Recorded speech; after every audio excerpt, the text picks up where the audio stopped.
प्रभु, माता पार्वती गुफा में विद्यमान है। उन्होंने आपके साथ जीवन व्यतीत करने हेतु पुनर्जन्म लिया है।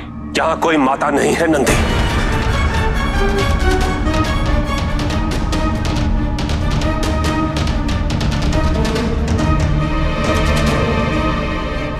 मेरे गृहस्थ आश्रम पे प्रवेश पर पूर्ण विराम लग चुका है।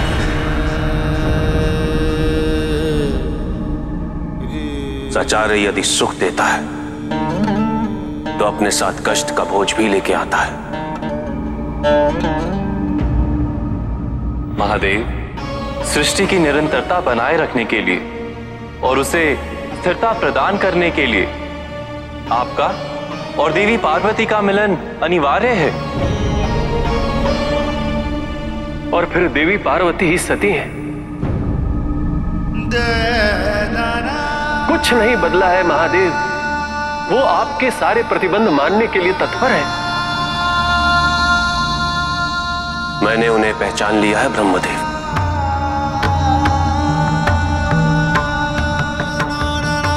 और यही कारण है कि मैं सती का अपने जीवन में प्रवेश स्वीकार नहीं कर सकता।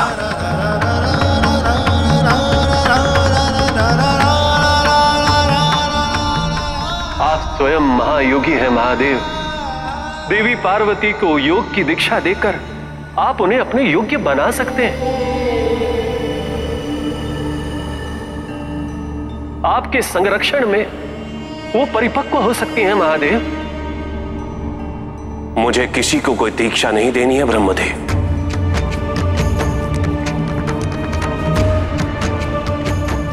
मेरे सिद्धांत संन्यास पर आधारित है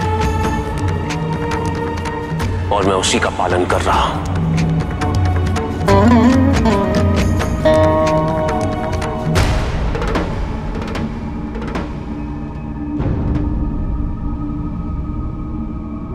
कदाचित हम थोड़े अधीर हो गए हैं। महादेव की मनोस्थिति अभी स्थिर नहीं है। कामदेव के हनन होने के पश्चात महादेव विवाह से और भी तटस्थ हो गए हैं। जो पल देवी पार्वती के लिए एक सुखमय क्षण हो सकता था, वो महादेव के रुष्ट होने के बाद असीम वेदना में परिवर्तित हो गया है।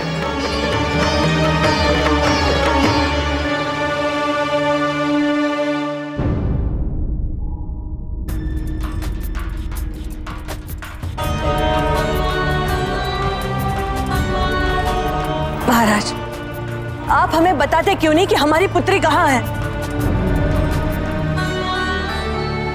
हम तो उस दिन को कोसते हैं जिस दिन आप हमें ऋषि दधिच के आश्रम में छोड़कर युद्ध पर चले गए थे। उसी साधु ने हमारी पुत्री को दिग्भ्रमित कर दिया, उसे शिव की आराधना और उनसे विवाह करने के लिए प्रेरित कर दिया।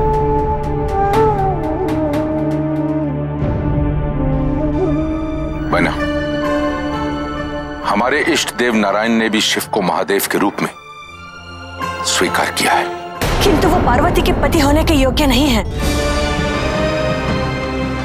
एक क्षण आप हमें इतना बता दीजिए कि पार्वती कहाँ है। अवश्य ही वो शिव के पूजा हेतु गई होगी। बना, समय आने पर सब गतिविधियों से हम आपको अवगत करा देंगे, किंतु अभी आपको धैर्य रखना होगा।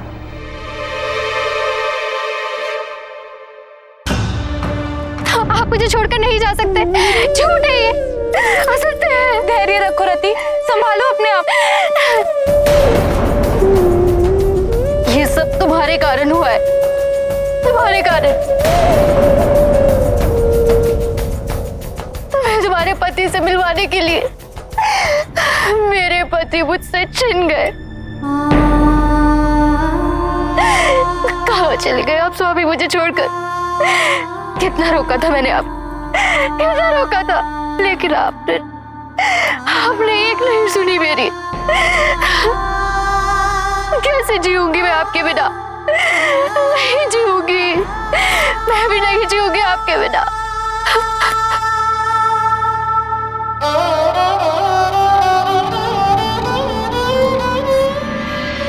रति, ये उचित नहीं होगा।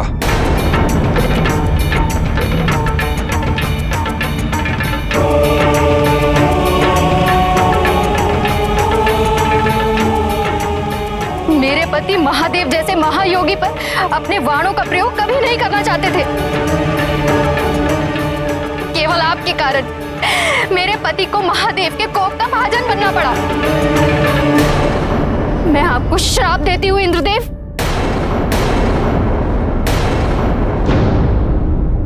कि आपका सिंहासन कभी स्थिर नहीं रहेगा।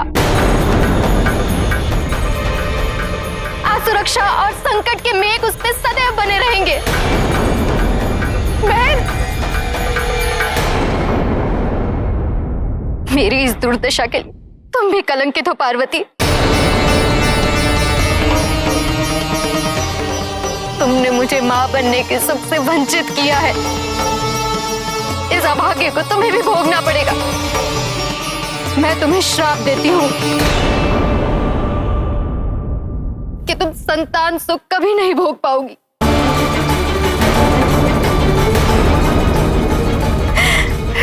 कभी नहीं। ऐसा अगर मत कीजिए माते, ऐसा अगर मत कीजिए माते।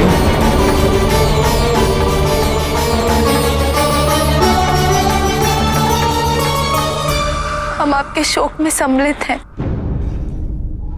आपका पूरा अधिकार बनता है हमें श्राप देने का।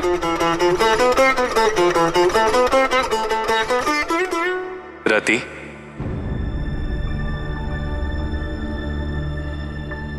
इस श्राप का परिणाम इस सृष्टि का अंत होगा।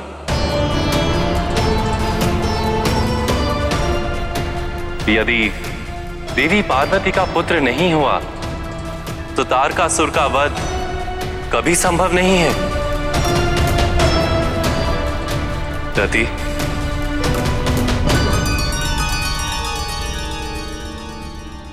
इस संसार के हर रूपवान वस्तुओं में, सुगंधित पुष्पों में, प्रणय याचना और कला में कामदेव सदैव विराजमान रहेंगे।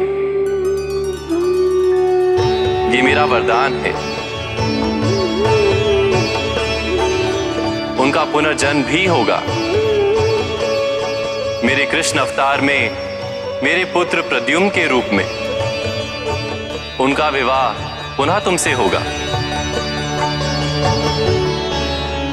रति, अब तुम्हें अपने इस श्राप का प्रतिसरण करना होगा। मैं अपने श्राप के प्रभाव को विरल ही कर सकती हूँ प्रभु। पार्वती मां अवश्य बनेगी, किंतु अपनी संतान को गर्भ में धारण नहीं कर सकती।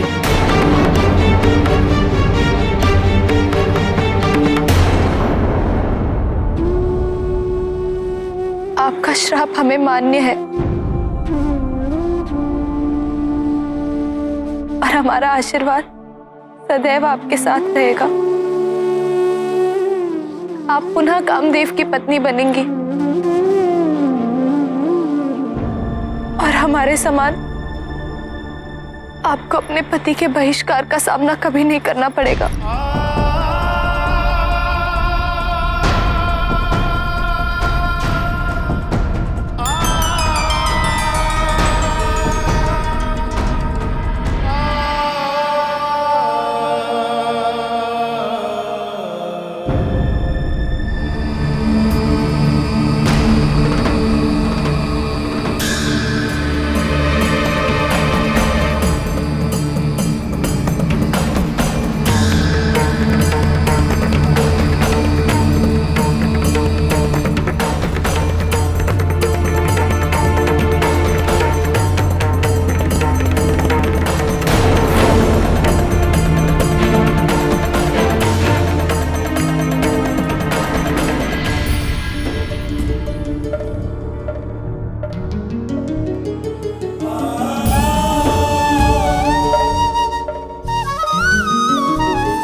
तो त्रिकालदर्शी हैं महादेव। तो फिर हमें तिरस्कृत करने का क्या कारण है? आपको तो स्मरण होगा कि हम सती हैं, वो सती जिसे आपका अपार प्रेम और स्नेह मिला।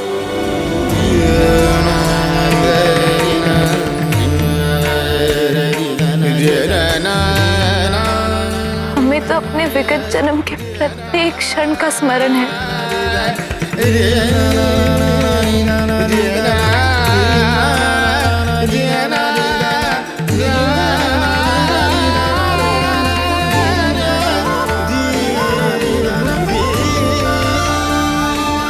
तो फिर आप उन्हें कैसे भूल गए महादेव? कैसे भूल गए?